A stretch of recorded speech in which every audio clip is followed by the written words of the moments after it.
예, CBS 라디오 박종현 판승부 2부 문을 열었습니다. 예고해드린 대로 지금부터 홍장원 전 국정원 1차장과의 인터뷰를 시작하겠습니다. 어제 열린 8차 변론기일에서 윤 대통령과 조태영 국정원장은 홍 전 차장의 주장의 신빙성에 대해 문제 제기를 했었는데요. 이에 대한 홍장원 전 차장의 입장 직접 들어보겠습니다. 차장님 어서 오십시오.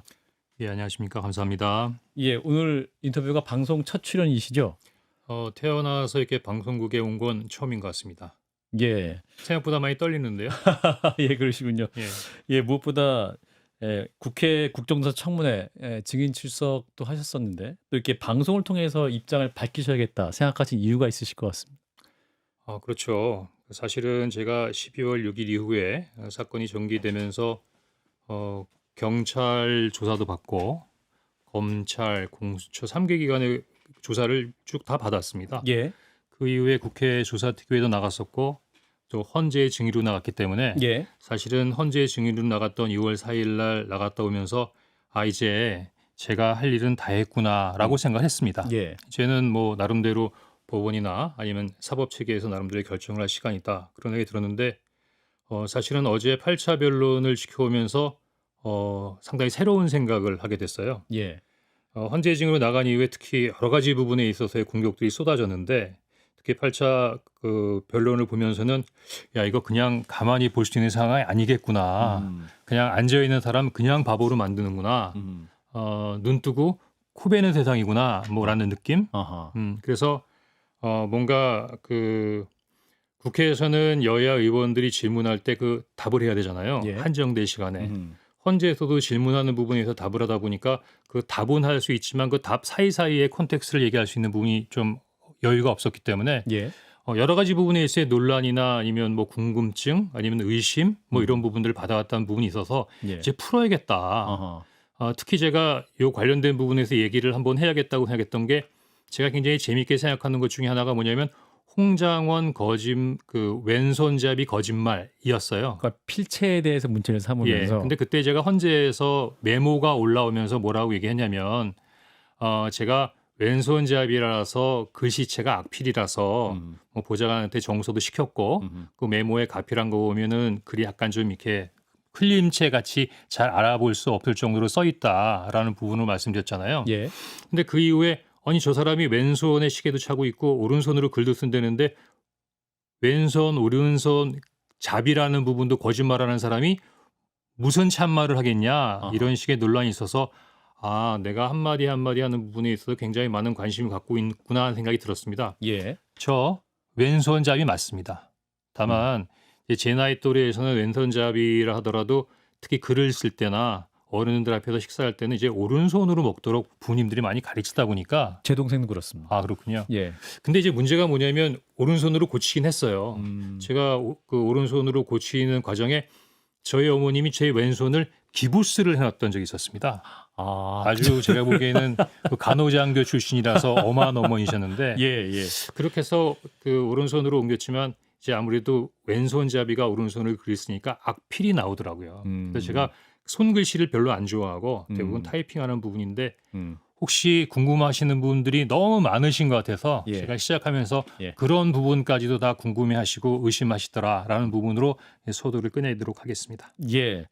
자, 이제 어제 8차 변론기일 일단은 조태영 국정원장과 윤석열 대통령이 이제 차장님 주장이 사실이 아니다라고 적극적으로 반박한 장면을 아마 방송을 통해서도 이제 공개가 됐기 때문에 보셨을 것 같은데 하나하나 좀 짚어볼 수 있으면 좋을 것 같습니다. 일단 대통령이 본인이 반주를 많이 해봐서 아는데 당시 그 12월 3일 날 이제 저녁 8시 22분이었던 것 같아요. 그때 이제 차장님이랑 한두 시간 후에 중요한 얘기 할 거니까 대기하라 하고 또 그날 저녁 10시 53분에 통화를 하죠. 네. 근데 본인이 딱 보니까 딱 들어보니까 술 먹은 것 같더라.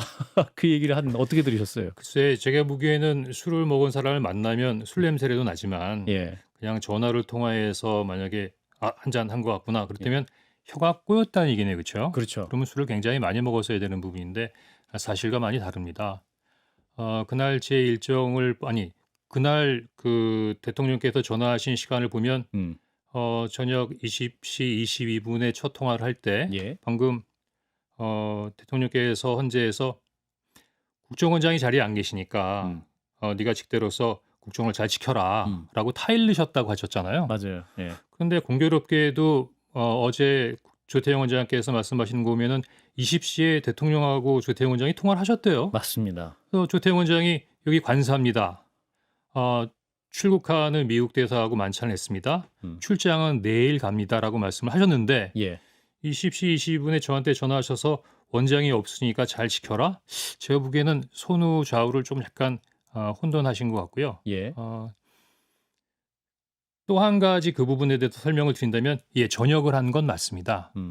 그날 제가 다음 날 해외 출장이 조태영 원장만 있는 게 아니라 저도 있었는데 예. 내일 아침 일찍 해외 출장이 있음에도 불구하고 저녁을 캔슬하지 못했던 이유 중에 하나는 거기 참석하신 부분에 있어서였던 식사하시는 분들이 저보다 다 연장자이신 어른들이셨어요. 그 말씀 하셨던 것 같아요. 55년, 56년생이니까 거의 칠순 되신 분들이거든요. 예. 그분들이 모이셔서 폭탄주를 마시겠습니까? 과음을 하시겠습니까?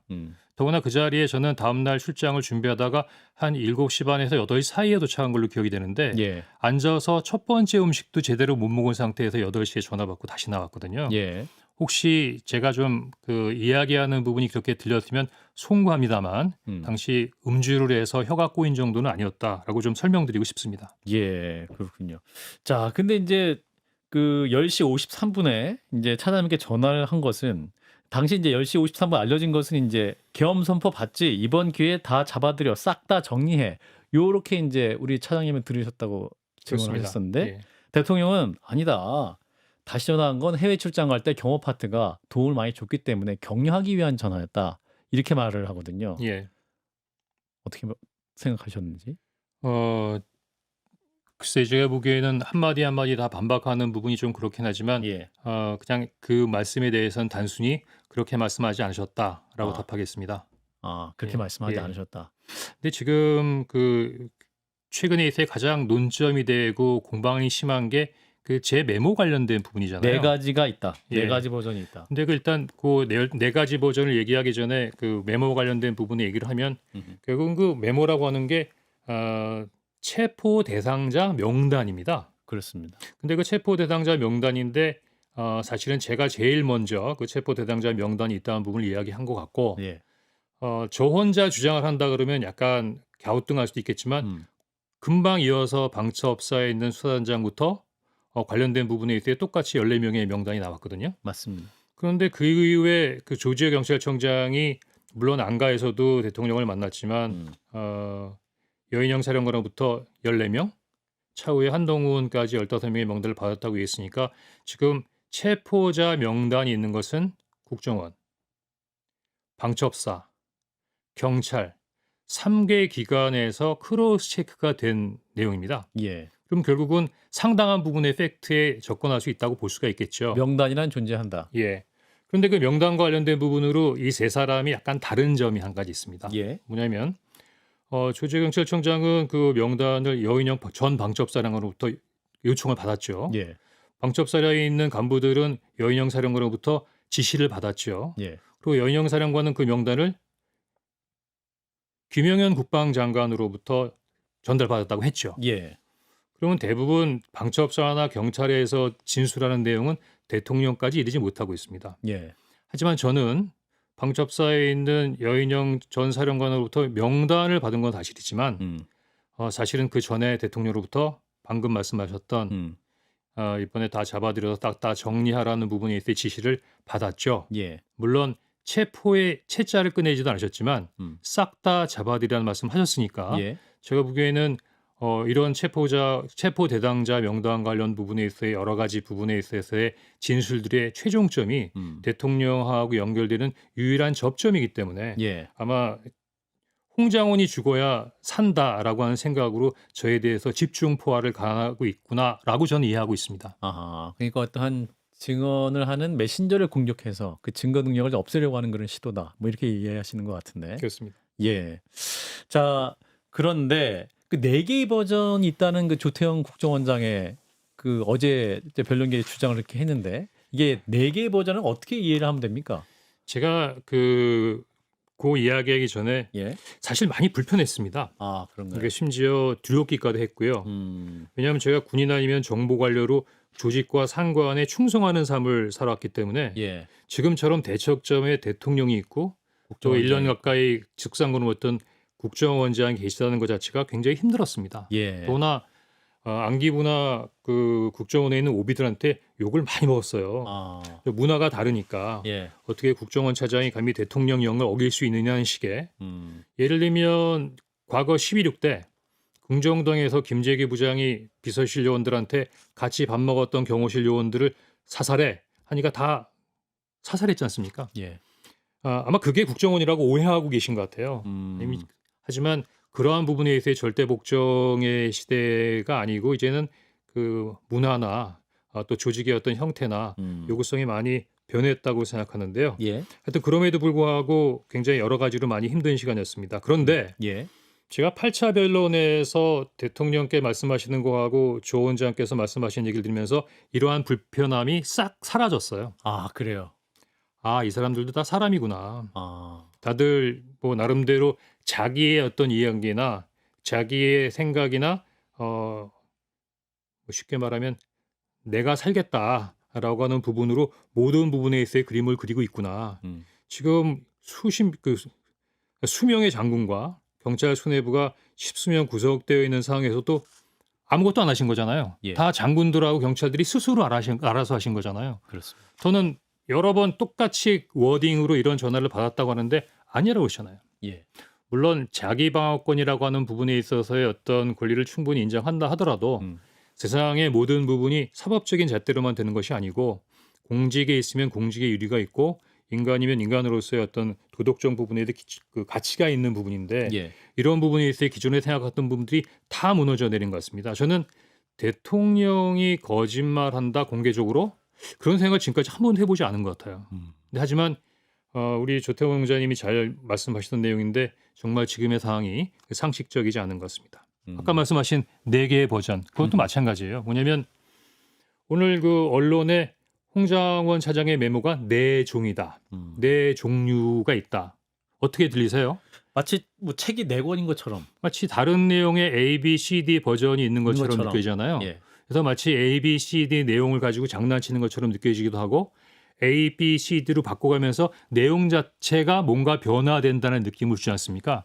저는 충분히 이런 효과를 두고 4종 또는 4종류가 있다란 말로 진술을 하셨다고 저는 봅니다. 조태용 원장이. 왜냐하면 조태원 원장님이 그냥 우연히 지나가면서 하는 말씀이 없어요. 굉장히 정제된 언어를 사용하시는 분이기 때문에 저는 그런 의사가 담겨져 있다고 생각합니다. 예를 들면 첫 번째, 두 번째는 뭐 어느 정도 이해가 되시겠죠. 제가 아까 심지어는 왼손잡이 악필이라는 말까지 하면서 제가 받아쓴 게 하여튼 여간에 그랬다. 예. 그래서 일단 그 부분을 보좌관을 통해서 다시 정사를 한번 하라고 시켰다. 그러니까 첫 번째 버전은 여인형과 통화 중 직접 적은 메모. 그렇죠. 예. 그리고 두 번째가 보좌관한테 깨끗이 적어보라고 하신 메모. 그게 그렇죠. 두 번째고. 예. 세 번째는 다음날 오후 4시에. 근데 이제 그거는 제가 이제 그 헌재에서는 뭐 물어보지도 않으셨지만 예. 답변도 안 했던 부분인데 아, 그렇군요. 이번에 우리 그 조태원 원장님이 이렇게 새로운 걸 발견했어요 하면서 말씀하셨던 부분인데 그렇죠. 하긴 제3자는 이해하기 어려울 것 같아요. 왜냐하면 지금 조태원 원장님이 감찰실이나 관계 부서를 통해서 조사한 부분에 따르면 보좌관한테 명단도 주지 않고 너 그날 나한테 썼던 거 한번 복귀해서 정리해봐 이렇게 얘기했다는 거 아닙니까? 예. 이상하다. 이거 뭘 하나 창작하라고 시킨 거야? 뭐야? 그건 아니고요. 한번 시점을 한번 생각해 보십시오. 12월 3일, 4일 비상계엄이 막 이러는 시간에 전 정무직 회의도 갖고 산하부소장 회의도 하고 예. 심지어는 조태원 원장하고 독대 보고도 하지 않습니까? 예. 그거 끝나고 난 다음에는 상황이 어떻게 되는지 계속 모니터해야 되는 상황이었고 한가하게 10여 명의 명단을 놓고 꼼꼼히 볼 수 있는 상황이 아니었습니다. 예. 사실은 그래서 그거를 정서하라고 보좌관에 맡긴 거기도 하고요. 예. 근데 이제 하루가 지났어요. 예. 마치 아무 일도 없는 것처럼 하루가 지나갔는데 그 다음날 오후는 마치 태풍이 지나가고 난 다음에 고요한 것처럼 굉장히 조용한 시간이 지나갔었습니다. 예. 그래서 이 시간이 조금 여유가 있으니까 그때 그 명단을 꺼내놓고 이 사람은 왜 잡겠다는 거였지? 아하. 이 사람은 뭐가 문제지? 아하. 혹시 이 안에 대공 혐의적인 사람은 없나? 그리고 또 예를 들면 몇몇 사람 이름은 야 이거 난 뭐 어느 부서 어느 기관에 근무한다고 했는데 잘 모르는 사람인데 뭐 예를 들면 네이버로 한번 이름도 찾아보고 그러면서 저가 한번 그 명단을 한번 검토해 보는 시간을 갖는 그 그렇죠. 타이밍이 있었어요. 이를테면 김동연이라는 이름이 뭐 경기지사인지 예, 예. 부장판사인지 그건 근데 이제 물론 헷갈린다니까. 김동연이라는 내용의 이름은 제 명단에 넣었고 아. 저도 들은 것 같지 않습니다. 아, 그렇군요. 그러니까 예. 제가 보기에는 방첩사하고도 한 명 정도가 다르고 아. 그다음에 경찰하고도 약간의 인원에 있어서의 미세한 변화가 있으니까 100% 일치한다고 할 수 없지만 예. 최소한 90% 이상은 동일하다고 할 수 있겠죠. 예. 그러니까 이 사람은 왜 들어갔나? 이른바 이제 리뷰를 하는 시간을 이제 세 번째 버전을 예, 생각하면서, 그러다가 두 번째 걸 보면서 저 혼자만 계속 해봐야 큰 의미가 없다는 생각이 들어서 예. 여인영 사령관한테 다시 전화해서 명단 마지막에 있는 거 다시 불러줘 이렇게 말하기도 뭐하잖아요. 상황이 예, 다 그렇죠. 종료된 상태에서. 예, 예. 그래서 마치 기억이 나는 게 무슨 큰 의미가 있냐마는 그 첫 번째 메모를 그래도 보고 옮겨 적었던 보좌관이고 예. 나중에 첫 번째 메모는 두 번째 메모가 만들어진 다음에 별로 큰 의미가 없으니까 그냥 쭈그려서 버렸거든요. 예. 그래서 한 번 더 다시 한번 정리해봐. 그래서 저 딴에는 뭔가 한번 메모에 있어의 신뢰성이나 내가 잘 정리를 했나? 또 그 메모 위에 14, 16 이렇게 돼 있잖아요. 맞아요. 예. 제가 처음에 얘기할 때 한 10여 명 정도의 명단을 적다가 미친놈 아니야? 속으로. 예. 대통령한테 얘기한 거 아닙니다. 예, 여영사령관한테 속으로. 예. 그래서 물론 듣기는 했지만 메모를 하지 않았다 보니까 이게 막상 복귀하는데 약간 아리까리하더라고요. 예. 왜냐하면 박재홍 이런 사람 같은 경우는 금방 머리에 떠오를 텐데 네. 예를 들면 뭐 조혜주 이 사람이 누구지? 뭐 이런 게 잘 익숙하지 않는 이름들에 대해서는 조금 어색함이 있었어요. 예. 그래서 보좌관의 조력을 받고자 보좌관이 사실은 뭐 그런 걸 좀 도와주기 위해서 있는 부분이니까 그래서 정서도 다시 한번 시켰던 부분이고 그래서 세 번째를 만들었는데 그러면 첫 번째 제가 받아 적었던 거하고 두 번째 받아 적었던 거하고 예. 세 번째 받았던 것이 변했습니까?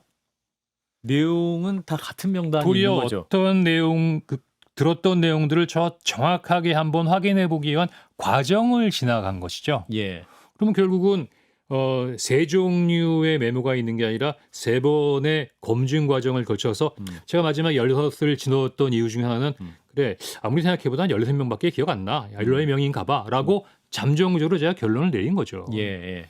근데 황당하다고 약간 느낀 것 중에 하나가 네 번째 메모가 있어요. 예. 그럼 네 번째 메모가 있으면 네 번째 장이 있는 겁니까? 별도의 종이가? 아니잖아요. 예. 지금 조태용 원장이 헌재에서 말씀하시는 거 보면 그 세 번째 보좌관이 가져온 종이에 예. 제가 덧해서 기억나는 부분을 몇 개 추가로 메모했다는 거 아닙니까? 예. 그러면 그냥 종이는 세 장이죠. 똑같은 내용이죠. 예. 그게 어떻게 네 종류의 메모가 될 수가 있겠습니까? 저는 실수로 이렇게 말씀하셨다고 생각지 않고 제가 나름대로 얘기한 부분들에 대한 신뢰를 흔들기 위한 부분에 있어서 굉장히 고도의 영혼혼란 전술이라고 생각되는데 이 부분은 꼭 설명해 드려야겠더라고요. 그 예를 들면 너 원본을 왜 버렸니? 그럼 도리어 그 원본을 내가 왜 갖고 있지? 예를 들어서 우리 간단하게 폴스트잇에 메모를 했어요. 그다음에 그거 몇 가지 정리가 돼서 다이어리나 예. 깨끗한 종이에 정서했어요. 예. 그러면 이미 다 정서하거나 다이어리에 옮겨 쓴 거를 꼭 꼬기꼬기해서 책상에다 넣어놓으세요. 대부분 다 쓰레기통에 버리지 않나요? 그렇죠. 더구나 당시에 제가 이거는 원본이야. 이게 무슨 뭐 의미가 비밀 있다고. 문건도 아니고. 그렇죠. 그리고 뭐 어디 제출하고 특히 뭐 재판관님께서 한번 이해하시라고 적은 것도 아니니까 제가 나름대로 그냥 제가 생각나는 대로 그냥 써서 그냥 갖고 있었던 것일 뿐이에요. 예. 자, 그럼 이 메모가 없다고 치자. 그러면 제 기억에만 의존하게 되겠죠? 그럼 또 거짓말이라겠네요.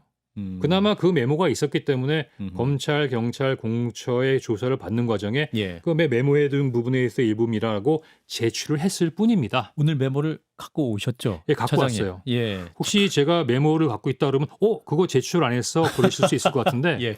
제가 경찰 조사를 받아보니까 요즘에 많이 선진화됐더라고요. 보니까 정확한 이름은 아닌 것 같은데 아마 그 사건 조사 증거 시스템 뭐 이런 부분에 있어서의 포탈이 있는데 예. 그걸 딱 찍어가지고 바로 이렇게 넘기면 사진이 찍히면 그게 이제 증거 능력이 되는 부분으로 채택이 되시는 것 같더라고요. 그렇군요. 그래서 디지털식으로 이렇게 잘 제하니까 그 원본은 그냥 저한테 주시고 가셔서 아하. 아이또 원본을 그대로 가지고 있습니다. 예, 원본을 최초로 공개합니다. 예. 그래서 그 요게 이제 원본입니다. 어디다가 예. 보여드려야 보이시나요? 그러니까 정면을 바라보고 이제 카메라를 향해서 예. 들어주시면 되겠습니다. 아, 저기 카메라가 있었구나. 예. 제가 지금 뭐 처음 방송을 하는 거라 어디다가 그 눈을 초점을 둘지 모르고 있었는데 예.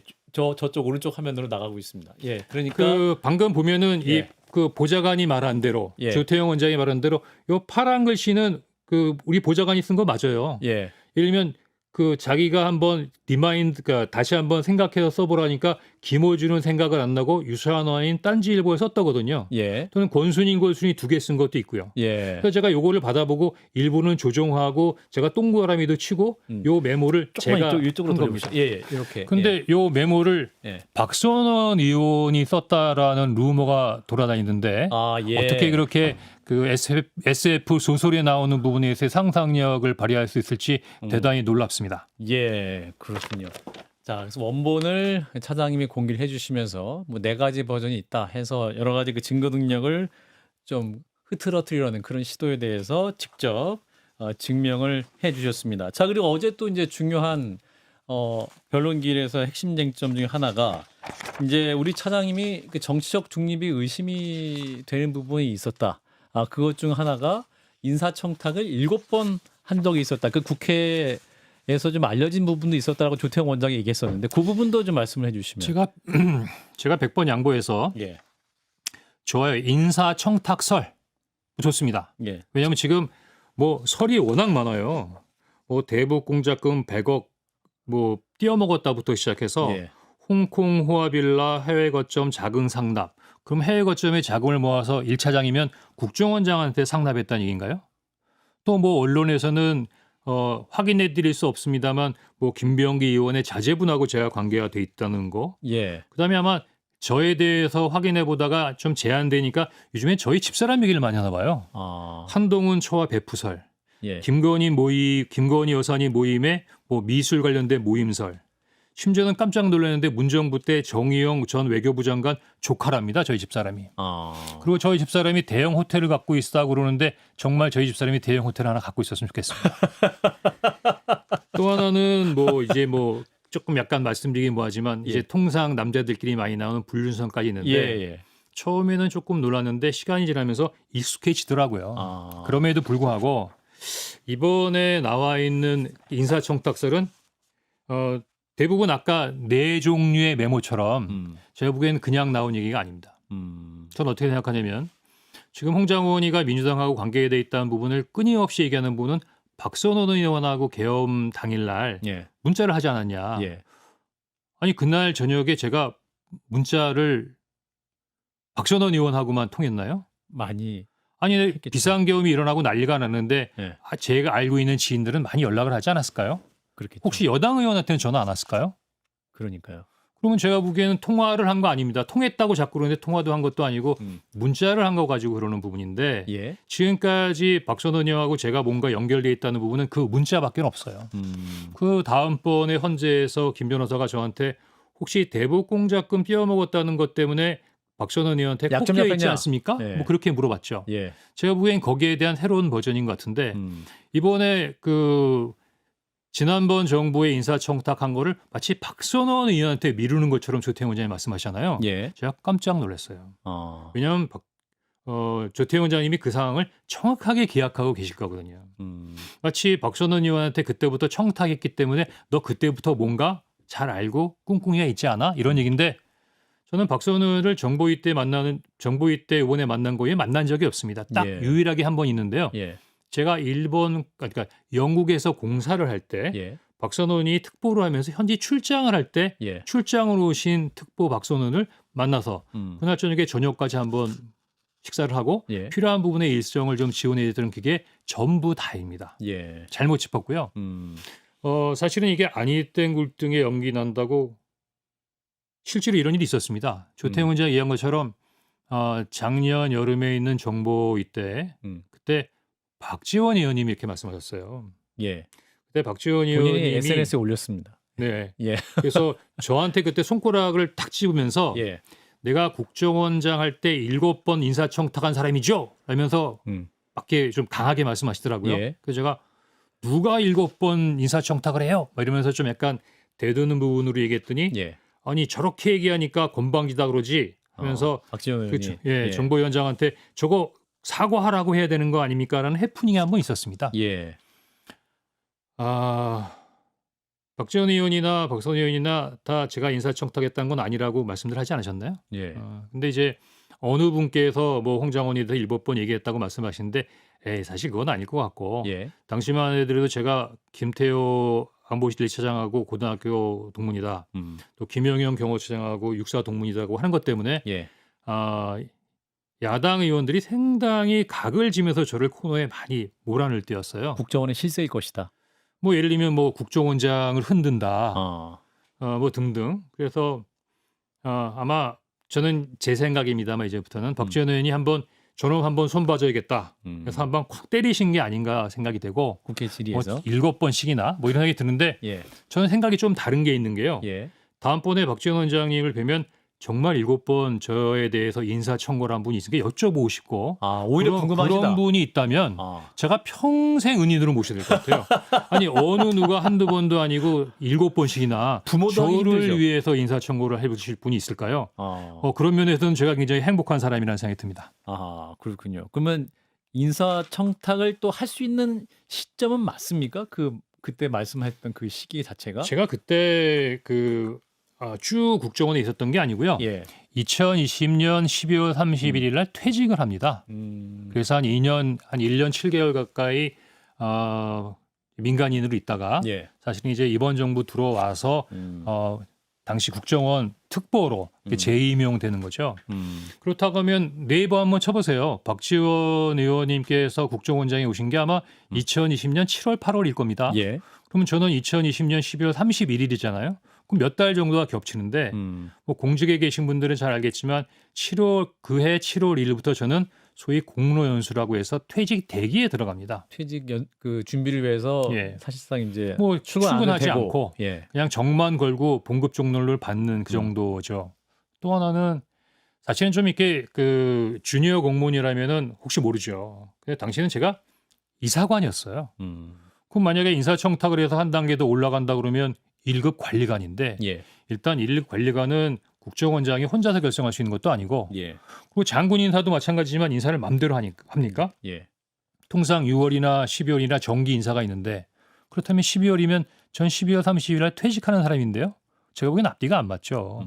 이 이야기를 제가 박지원 원장 찾아가서 얘기했습니다. 그러니까 그 정도로 가름하시죠. 그런데 제가 보기엔 대단히 놀라운 게 우리 조태영 원장님께서 선택적 기억력으로 활용하시는 대단한 능력이에요. 선택적 기억력이다.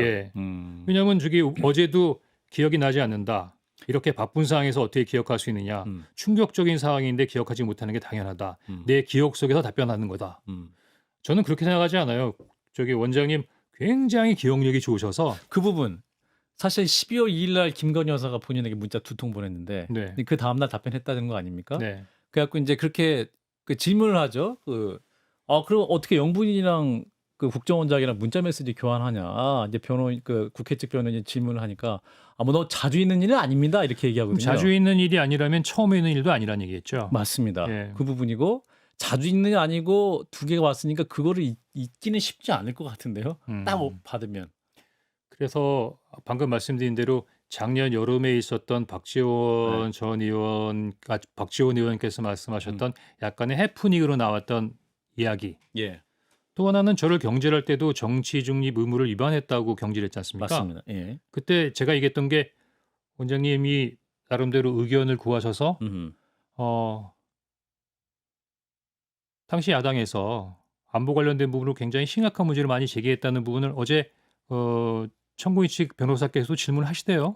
그런 상황이니까 제가 한번 야당과의 소통을 대통령실이나 다른 부처에서 나눈 것보다는 자연스럽게 안보를 기점으로 해서 한번 좀 이야기해보는 게 어떻겠는가로 아이디어를 낸 거고 아니 싫으시면 안 하시면 되는 거 아니에요. 이재명 대표에게 한번 연락 한번 해보시라 이렇게 조언을 하셨던.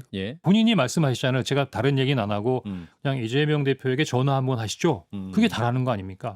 그러면서 그 전에 방금 제가 말씀드렸던 부분을 좀 첨부했고 뭐 두 번째는 박근혜 탄핵 때 무슨 신문 기사를 들었다 그러는데 그건 제가 좀 잘못 보신 것 같고요.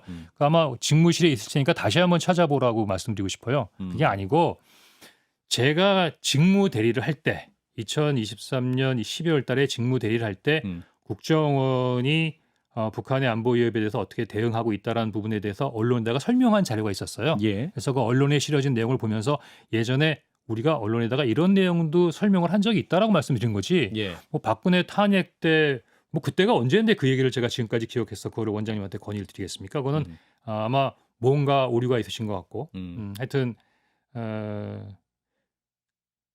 그런 부분에서 12월 3일을 기준으로 한 그 전과 그 후에 있어서의 원장님 모습이 대단히 다르게 느껴집니다. 한 가지만 더 말씀드릴까요? 예. 제가 지금 요즘에 제일 듣는 얘기 중에 하나가 말을 바꾼다. 아, 말을 바꾼다. 심지어는 왼손잡이인데 오른손잡이라고 하고 오른손잡이인데 왼손잡이라고 등등 해서 예. 그래서 앞으로 어떤 부분에 있어의 루트가 있으면 이렇게 그 바로바로 팩트 체크를 해드릴 수 있는 게 좋을 것 같아요. 예. 조태원 원장님이 12월 6일 날 12시에 정보위원장실 앞에서 이례적으로 자청 기자회견을 합니다. 예. 그 유튜브에 남아 있으니까 한번 보시면 돼요. 거기에서는 저한테 보고를 받지 않았다고 하십니다. 예. 대통령께서도 정치인 체포 지시를 하지 않으셨다고 합니다. 예. 심지어는 홍장원한테 전화를 했을 리가 없다고 하십니다. 근데 조금 시간이 그걸로 끝나는 게 아니라 그 시간이 지나고 난 다음에 전 직원들한테 명예를 걸고 나는 홍장원한테 보고를 받지 않았다고 서신을 보내셨어요. 국정원 직원들한테. 국정원 전 직원들한테. 아하. 근데 전 직원들한테만 보낸 게 아니라 카톡으로 그 주변에 있는 외교부나 지인들한테 다 보내셨어요. 예. 명예를 걸고. 그런데 지난번 국정조사특위에서는 약간 말씀을 바꾸셨어요. 보고를 받긴 받았다. 홍장원 차장이. 예, 대통령한테 전화가 왔다는 얘기는 했다. 근데 방첩사를 지원하라는 얘기까지만 들었다. 이 내용은 저기 유튜브에 다 남아 있으니까 혹시 제 말이 사실일까? 싶으면 한번 찾아보시면 돼요. 예. 근데 그 다음 날인가 KBS하고 MBC에서 폭로 기사가 나옵니다. 예. 아니 조태용 원장이 경찰에서 조사받아가지고 이재명 한동훈 얘기한 거 들었다고 진술서에 썼다. 예. 그러면 얘기가 좀 달라지는 거 아닙니까? 그러니까 체포 대상으로. 예. 그러면은 그러니까 제가 이재명 한동훈 잡으러 다닌답니다라는 얘기 했다는 거를. 예. 그러면 들으신 거잖아요. 근데 그런 걸 들으시고 난 다음에는 듣기는 들었는데 뜬구름 잡는 것 같았다. 그다음에 어제 헌재에서는 말이 꼬여서 이해를 못했다. 이해를 못했다. 제가 말이 꼬이고 말재주가 없어서 잘 보고를 못한 부분에 대해서는 10분 죄송스럽게 생각하는 부분이지만 예. 12월 3일 당일은 더구나 제가 국정원에게 별도로 보고 드리는 그 시간은 TV에서도 계엄군이 국회를 진입하고 있고 시민들하고 국회장계자하고 얽혀서 엄청난 부분의 KS가 반복되고 실시간으로 중계가 되는 상황이었습니다. 예. 그런데 제 말이 꼬이는 게 아니라 그 대통령께서 말씀하신 대로 술을 먹어서 혀가 꼬였다 하더라도 예. 그 혀를 풀어서라도 알아들으셨어야 되는 거 아닙니까? 그렇죠. 어떻게 그냥 정치인들 체포할 수 있는 부분이다. 방첩사는 얘기하지 않았다.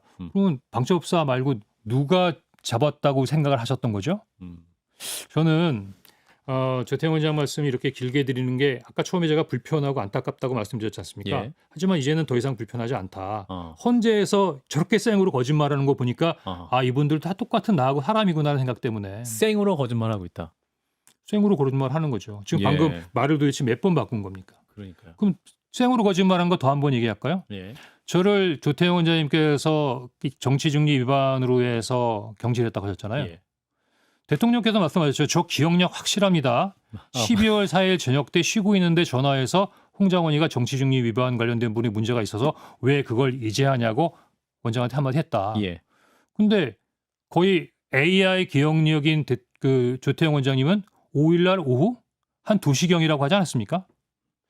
저는 처음부터 말씀드렸죠. 예. 정치 중립 위반이라고 하는 부분의 얘기가 나와서 이렇게 스텝이 꼬인 게 12월 3일 날 말을 안 들어서 경질했다고 할 수 없잖아요. 12월 5일, 6일에는. 그러니까 계엄을 국정원이 돕지 않아서 이 사람을 경질한다 말할 수 없으니까. 없죠. 예. 그러니까 결국은 뭘로 이 사람을 경질한 부분을 합리화할까라는 부분을 후딱 찾다 보니까 예. 제가 보기엔 너무 나간 거죠. 국정원 직원에게 정치 중립 의무를 위반한다는 거는 거의 소 잡는 칼을 들이댄 거거든요. 아하. 근데 정작 또 조태현 국정원장은 김건희 여사와 문자도 하고 그 국면에 성일종 국방위원장과도 연락을 하고 저는 또 하나 이거 혹시 이거 말 잘못했다가 예. 어떻게 될지 모르는 부분이니까 이거 추정입니다. 예. 며칠 전에 성일정 의원께서 대정부 질문하면서 법무부 차관한테 예. 홍 장관을 왜 검찰 조사 안 한다고 막 충하셨죠. 예. 저는 평소에 성일정 의원이 굉장히 점잖은 분이라고 생각했는데 아니 왜 저러시지? 전 답이 풀린 것 같은데요. 아. 국정원장께서 헌재에서 성일정 의원과 굉장히 친분이 친분이 좋으신 분이고 있다고. 수시로 통화했다는 통화 내용이 나왔네요. 예. 혹시 그거는 국방위원장 여당 국방위원장으로 하여금 특별한 부분에 있어서의 질의를 하게 함으로써 특별한 부분에 서 영향을 미친 혹시 저한테 해당되는 부분에 있어서와 관련된 부분이 아닌지 좀 궁금해지는 그런 대목이 갑자기 어제 헌재에서 말씀하시는 부분으로 생각이 되더라고요. 아하. 그러면서 추정이라고 또 저한테 말씀하셨습니다. 예. 정치 중립 의무 위반이다. 음. 라고 하셨던 부분이 아마 지금은 조금 부담스러우실 거예요. 왜냐하면 예. 그 사람이 이야기하다 보면 조금씩 나오잖아요. 어제 뭐라고 말씀하셨냐면 이재명, 한동훈 정치인 체포면 큰 비밀인데 만일 알았다면 어떻게 경질했느냐. 큰 비밀이라는지 아셨네요. 그게 왜 근데 일반적인 상황이라면 그게 왜 큰 비밀이죠? 그 큰 비밀을 12월 3일 날 저녁에 제가 다 말씀드렸는데. 예. 자, 그런데 이런 상황에서 이제 대통령이 지난 6차 변론에서 이런 얘기를 합니다. 12월 6일 홍자원의 공작과 곽종근 특수전사령관의 김병주 TV 출연부터 이 내란 프레임과 탄핵 공작이 시작된 것 같다. 이제 알겠다. 이렇게 진술을 합니다. 탄핵 공작. 그러니까 민주당의 검은 커넥션이 의심된다. 국민의힘 권영세 비대위원장 그렇게 얘기를 하고 제가 있는데. 초반에 말씀을 드렸는데요. 예. 지금 곽종근 특전사령관하고 홍장원 국정원 1차장이 공통점이 있어요. 어떤 공통점? 진술이 일관되다. 대통령으로부터 직접 지시를 받았다는. 다른 사람들처럼 간접 지시를 받은 게 아니라. 예. 그래서 곽종근 특전사령관하고 홍장원 국정원 1차장은 반드시 사실이 아니어야 한다라는 부분에서 편집증이 있으신 것 같아요. 아하. 예. 아, 그런 의미에서 어떠한 증언하는 사람을 공격하고 있다. 예, 저는 그렇게 생각합니다. 아하, 그렇군요. 자, 그리고 이제 그 차장님이 그 12월 5일이었나요? 김태호 1차장과 문자를 교환하죠. 텔레그램 메시지로. 예. 그때 이제 어떤 대통령에게 충원을 해달라고 부탁을 하셨습니다.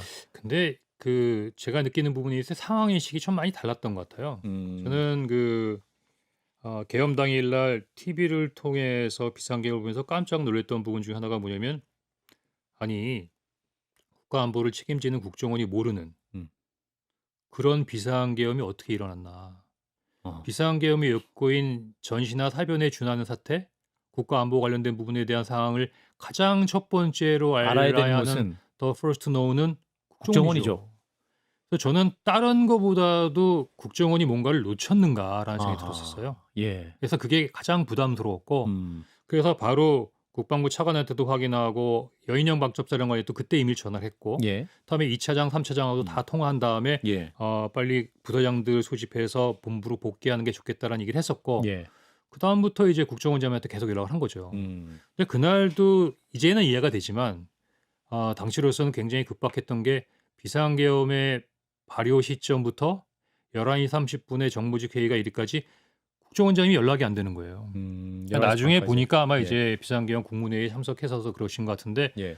비상계엄 국무회의에 참석한다는 사실을 통상 가까운 비서들은 알고 있어야 되는데 예. 그 사실을 이제 보안 유지를 하셨죠. 예. 그때 뭐 집사람들한테도 얘기하지 말라고 할 정도니까. 그러니까 그러다 김건희 보니까 한 여사에게도 10시 23분부터 11시 반까지 한동안 국정원장이 미싱 상태였어요. 아하.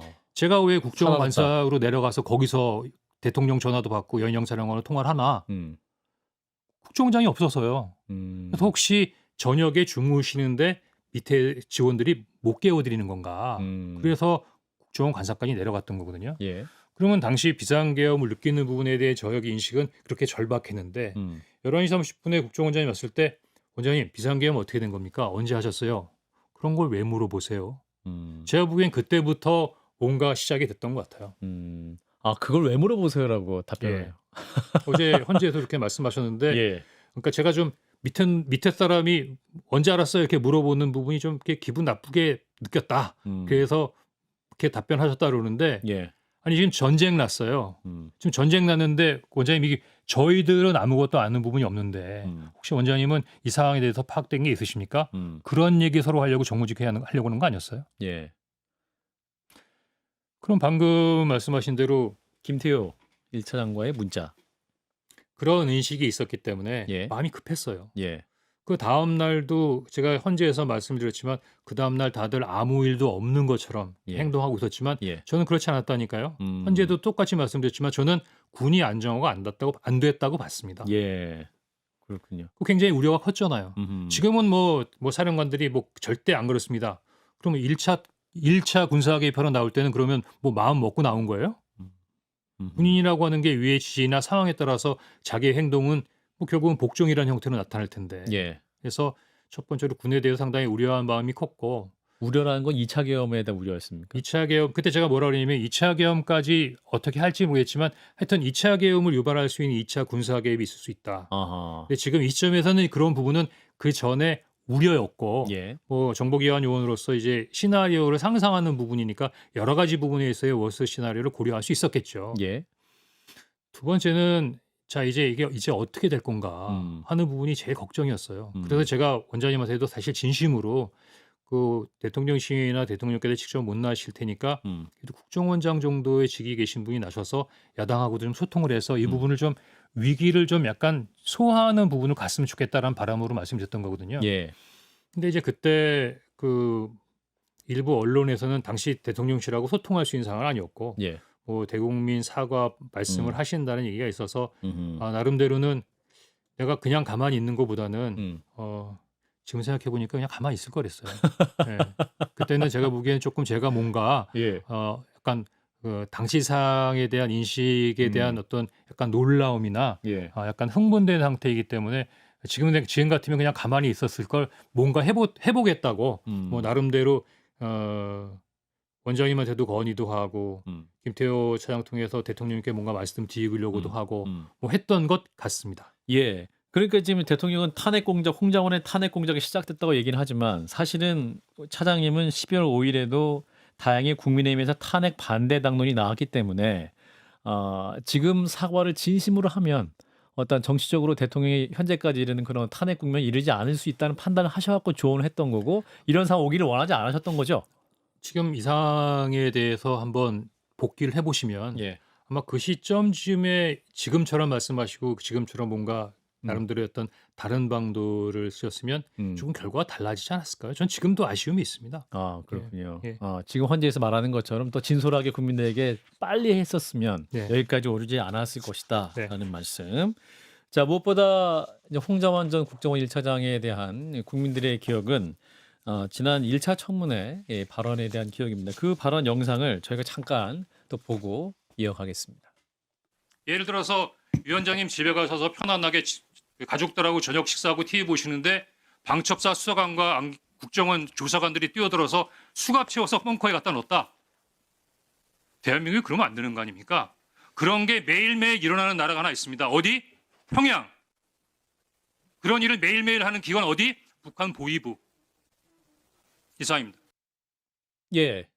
홍장원 전 국정원 1차장과 저희 한판승부 스튜디오에서 함께하고 계시는데 자, 저 장면에서 많은 분들이 정말 그 공직자로서 대한민국 나라를 생각하는 진심이 느껴졌다라는 평가를 하신 분이 굉장히 많습니다. 저 말씀하실 때 우리 차장님 어떤 마음이셨는지 좀 말씀해 주시면. 제가 솔직히 말씀드릴게요. 예. 제가 소위 말하는 블랙이니까 이름도 가짜를 썼고 아는 사람이 있으면 옆을 돌아가는 뭐 그런 부분의 생활을 평생 해왔습니다. 그렇죠. 그런데 처음으로 이제 그 또 국회에 있는 정보위도 대부분 다 비공개잖아요. 그렇죠. 그리고 또 뭐 원장님처럼 뭐 청무에 나간 경우도 있는 것도 아니고. 그런데 이제 국조특위라고 하는 부분인데 또 내용 자체도 그렇게 뭐 즐거운 내용이 아닌데 예. 가보니까 방송사 카메라도 막 있고 기자들, 의원님들 또 관련된 부분의 증인들이 잔뜩 있는데 예. 사실은 그날 굉장히 많이 당황했던 것 같습니다, 제가. 그래서 지금 유튜브를 보면 굉장히 감정이 많이 복받치고 좀 이게 정제되지 않은 표현을 했다 싶은데 예. 저도 왜 저런 발언을 제 스스로 하게 됐는지 음. 잘 모르겠어요. 그냥 그냥 하다 보니까 저렇게까지 보니까. 했는데 예. 골수 그 꼴통보수는 맞는 것 같습니다. 예. 근데 사람들은 또 다른 정치적 보이시는 분들은 좌파다 이렇게 하는데 사실 그 내용만을 보면 정말 나라를 위하고 나라의 아니, 안정을 원하는 건 아니 진짜 좌파라 보수죠. 그러면은 굉장히 점잖으신 거예요. 아, 그런가요? 제가 이름까지 말씀드리고 싶은데 예. 저기 국민의힘 전 대변인의 김민수라고 분당 쪽에서 뭔가 출마하시려 했던 분이 있는데 아, 예, 대변인. 제가 예. 깜짝 놀란 게 예. 제가 북한이 신어놓은 빨갱이래요. 아, 북한이 심어놓은. 예. 예. 그러니까 이것도 또 하나의 SF 소설이구나 싶은데 제가 부모님이 이북서 내려오셔가지고 한국전과 월남전을 참전하셨고 저도 다시를 40년 동안 너 40년 동안 뭐 했니? 하면 빨갱이 때려잡는 게 제가 그동안 했던 일이 아닌가 싶습니다. 예. 그런 사람을 빨갱이라고 하면 음. 우리 박지원 앵커도 빨갱이에요. 예. 우리 대한민국에 제가 빨갱이면 다 빨간 겁니다. 저도 공군 장교 출신이고 저희 아버님도 육군 장교 출신이셨는데. 그러시군요. 예. 자, 그리고 이제 어제 또 쟁점 중에 요거 하나만 좀 살짝 확인하고 이제 마무리로 가면 될 것 같은데, 조태용 원장이 또 이제 그 원장님 체포 명단을 적었다고 한 장소가 이제 공관 근처 공터에서 이제 방첩사령관과 통화하면서 적었다라고 했는데, 조태용 원장이 그 공터 아니라 그 사무실에 있었다 이렇게 주장하면 시간 동선 다르다 또 이렇게 얘기해서 제가 또 보기에는 이제 예. 아마 이 사람이 다 보는 관점에 따라 다른 것 같아요. 예. 아까도 제가 보좌관 얘기를 해주면서 보좌관이라는 증인 우리 조태용 원장님께 찾아주셨다. 그래서 제가 숨기는 것 같다, 이상하다라고 얘기했던 분들에 대한 어떤 궁금증을 순식간에 풀어주셨잖아요. 예. 그럼 제가 보기에는 증인이 하나 나와서 똑같이 그 명단을 본 사람이 있으니까 예. 신뢰성이 더 커졌네요. 제가 보기엔 이번에도 조태용 원장님 너무 감사해요. 저는 그런가요? 보안 시설인 국가정보원의 CCTV를 공개하면서까지 말씀하시는 몰랐고요. 저도 그 CCTV에 나와 있는 부분에서의 과학 정보를 활용해서 제 기억을 보정하겠다는 것은 못 해본 것 같아요. 자, 11시 6분. 근데 제가 아까 선택적 기억력이라 했었는데 조태용 원장의 11시 6분에 직무실에 있었으면 그 여인영 사령관하고의 통화는 사실상 중간에 살짝 전화가 안 된 부분이 있지만 결국은 10시 58분하고 11시 6분이거든요. 예. 그럼 조태용 원장님, 저 10시 58분에는 어디 있었어요? 또 하나는 관저하고 그 본청이 굉장히 많이 떨어져 있는 것 같은데 제가 보기에는 제가 차로 이동하면 한 3분 거리예요. 그래서 제가 보기에는 아마 국정원에 있는 감찰실이나 나름대로 직원들을 동원해서 샅샅이 뒤진 거고 아이고 우리 그 보좌관도 얼마큼 탈탈 털었을까 제가 보기엔 굉장히 좀 안쓰러운데 예. 확인된 부분이라면 제가 직접적으로 거기다가 반박하는 부분은 바람직하지 않을 것 같고 그러면 잘 됐다. 제가 여인영 사령관과의 통화 내역이 있으니까 예. 그 통화 내역이 시간대별로 나오는 부분을 제 핸드폰으로 통화하니까 다 제출했거든요. 예. 그다음에 국정원이 CCTV가 있으면 제가 8시 이후, 그러니까 8시 22분 대통령과의 통화 후에 국정원에 들어와서 제 행적이 분단이 아니라 초단위로 보이겠네요. 예. 그럼 어느 지역에서 메모를 했고 어느 지역에서 통화를 했던 부분이 샅샅이 나타날 텐데 예. 11시 6분에 사무실에 있었다는 얘기만 하지 마시고 그날의 제 동선을 쭉 연결해서 여인영 사령관과의 통화 내역하고 딱 연결하면 아주 땅마다 떨어지는 내용이 나오지 않을까요? 본인은 잘 기억이 안 난다. 엄청난 상황이라서 기억할 수 없다. 충격적인 상황이다라고 말씀하시면서 왜 저한테만 AI의 기억력을 요구하시죠? 저도 그 CCTV나 아니면 통화 내역 등의 과학 정보와 제 인간의 유한한 부분에 있어의 기억을 합쳐서 좀 더 정확한 부분에 있어의 진실을 확인하고 싶습니다. 예, 초단위로 알고 싶다. 예, 초단위로 알고 싶다. 우리 국정원 관저하고 국정원에 있어서 제가 움직이는 동선을 다 한번 열어보자. 얘가 어디서 전화를 했고 어디서 메모를 했고 그거 다 나오지 않겠습니까? 제가 보기에는 원장님이 아까 제가 꼭 집어서 얘기한다 그랬죠. 예, 핀셋으로. 선택적 기억. 왜 11시 6분에 직무실? 제가 보기에는 그때 제가 회심의 미소를 지은 게 찾아보니까 별로 다른 게 없네. 아마 그 정도에서 11시 6분하고 10시 50분하고 얼마나 차이가 납니까? 그렇죠. 예. 아마 제가 보기에는 열심히 찾아봤는데 크게 다른 게 없어서 하나는 11시 6분, 하나는 마치 4가지 종류의 버전이라고 생각하는 부분에 있어서 4가지 종류의 메모. 그다음에 2020년에 박지원 의원께서 홍장원이 한번 혼내주려고 소리쳤던 그 내용을 마치 인사청탁설로 박선원 의원과에 있어서의 협력설로 뭔가 한번 키워보고 싶은 분의 노력. 저는 그 세 가지가 금방 보이는데요.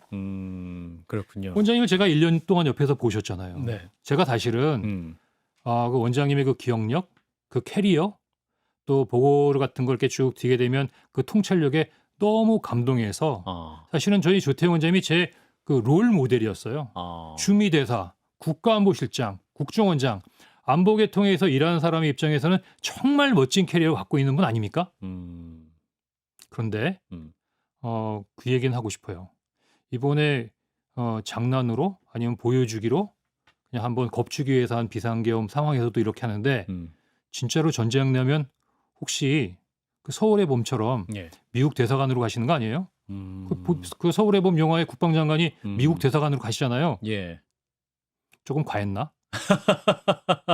당시에 보였던 모습은 정말 책임 있는 모습은 아니었다. 이런 말씀이고. 자, 이제 오늘 보도가 나왔는데 다음 주 20일이죠. 10차 변론길까지 잡혔고 네. 우리 차장님도 한덕수 총리, 그 조지호 경찰청장과 함께 또 추가 증인으로 채택이 되셨습니다. 참석하실 예정입니까? 제가 보기에는 이 상태에서 만약에 제가 참석하지 않는다 그러면 예. 뭐 무슨 일이 일어나겠습니까? 예. 물론 우리 같이 오랜만 그 처음 만나서 예. 하지만 그 유튜브나 방송을 통해서 워낙 나뉘어서 얘기하는 과정에서 굉장히 친간이 많이 느껴지는데 예. 보니까 저도 사람이죠. 예, 맞습니다. 전 조태용 원장님처럼 머리 좋은 사람이 아닙니다. 예. 그러니까 예를 들면 그냥 저작거리의 술상무 아니면 해결사 뭐 골목길에 있는 골목대장 이렇게 한 30년 국정원에서 살아왔던 것 같아요. 주로 해외에서. 어떻게 보면은 뭐 대사관에 있는 증명도 없이 예. 그냥 반바지에 쓰리에빠 신고 아마 제가 홍콩에 있는 시장터에 있는 모습을 만약에 상상하셔서 보셨다면 아마 전혀 기억나지 않으실 거예요. 그런데 뭐 헌재에서 그렇게 채택이 됐다고 하니 뭐 절대로 참석하지 않겠다라고 하지 않을 것이고 예. 제가 이번에 굉장히 충격적인 부분에 있어서 또 하나의 부분이 그 저희 아버님 황해도 분이거든요. 예. 아버님이 매일 조선일보만 보셨어요. 저도 조선일보 보기 때문에 2대째 구독을 하고 있습니다. 예.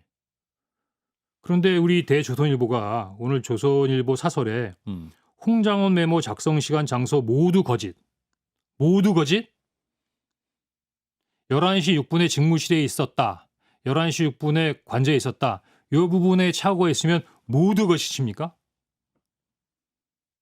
사람이 장소와 시간을 완전히 틀린다는 것은 이상하다. 메모 내용 자체도 의심받을 수밖에 없다. 홍 전 차장 메모의 진위를 밝혀야 한다는 내용을 사설로 쓰셨어요. 예. 지금 읽어주고 계셨습니다. 예. 예. 저 아까도 얘기했죠. 좀 다른 면으로 본다고요. 저 굉장히 대단한 사람 됐나 모양이에요. 대조선일보의 사설에 예. 홍장훈이라는 이름으로 사설을 쓰셨어요. 이거 돌아가신 아버님이 같이 보시면 너 굉장히 큰일을 했구나라고 칭찬해 주실 것 같습니다. 예. 자, 예. 다음 주 10차 변론길도 이제 증인으로 출석하실 예정인데 사실은 지난 출석하실 때 이제 대통령 측 변호인의 어떤 신문 그 부분을 보면서 이제 검사로 취조받는 느낌을 좀 받으셨던 것 같아요. 어떠셨어요, 당시에? 제가 검사한테 취조 받았고 경찰에도 취조 받았잖아요. 예. 근데 증인은 그렇게 하는 거 아닌 줄 알았어요. 그러나 그 예. 재판정이라서. 예. 근데 조금 의욕이 강하신 거겠죠. 의욕이. 뭐 예. 이해하는 부분이 있지만 예. 좀 약간 어떻게 보면 저를 자극해서 음. 약간 좀 이렇게 슬립통에 말을 좀 실수하게 하려고 그러시는 걸 수도 있고 하는데 예. 하여튼 그분에 있어서의 압박이 뭐 심리적으로 충분히 압박이 됐다라는 부분을 말씀드리겠습니다. 그분이 좋아하시겠죠. 본인이 심리적 압박을 했는데 예. 본인이 심리적 압박을 받았다고 하니까. 예. 예. 자, 이제 마지막 질문 드리겠습니다. 12월 6일 예, 우리 차장님이 이제 국회에서 국민들 앞에 비상계엄 당일 대통령의 그 체포 지시 싹 다 잡아라 라는 지시를 폭로를 하셨었는데 그날 왜 아까도 말씀하셨습니다만 일상이 바뀌셨는데 다시 작년 12월 6일로 돌아가면 어떻게 말씀하십니까? 똑같이 증언을 하시겠습니까? 그럼 12월 6일이면 그 정보위 예, 말씀하시는 맞습니다. 건가요? 예, 아까 화면에 봤던 그 장면.